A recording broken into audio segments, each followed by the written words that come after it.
Tivemos contato com o Dr. Rodrigo Lasmar, que nos posicionou a respeito de todos os... Copa আমেরিকায় quarter ফাইনালে উরুগুয়ের মুখোমুখি হবে Brazil. এই ম্যাচটি 7 তারিখ সকাল 7টায় অনুষ্ঠিত হবে। ম্যাচটি দুই দলের জন্যই খুবই গুরুত্বপূর্ণ ম্যাচ।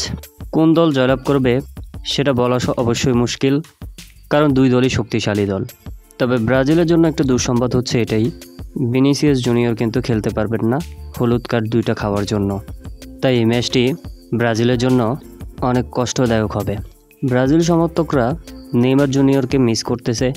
তাই যখন ডরিবাল জুনিয়র বাইরে বেরিয়েছিল, সমর্থকরা তাকে প্রশ্ন করেছিল নেইমার জুনিয়র কবে মাঠে ফিরবে। সঙ্গে সঙ্গে হেসে উত্তর দিলেন ডরিবাল জুনিয়র। ডরিবাল জুনিয়র বলেন, নেইমার জুনিয়র আমাদের জন্য কিন্তু অনেক মূল্যবান একটি সম্পদ। তাকে ছাড়া দল ছন্নছাড়া। সে পুরোপুরি ফিট রয়েছে, তবে এখনও আমি তাকে নিয়ে কোনো রিস্ক নিতে চাচ্ছি না।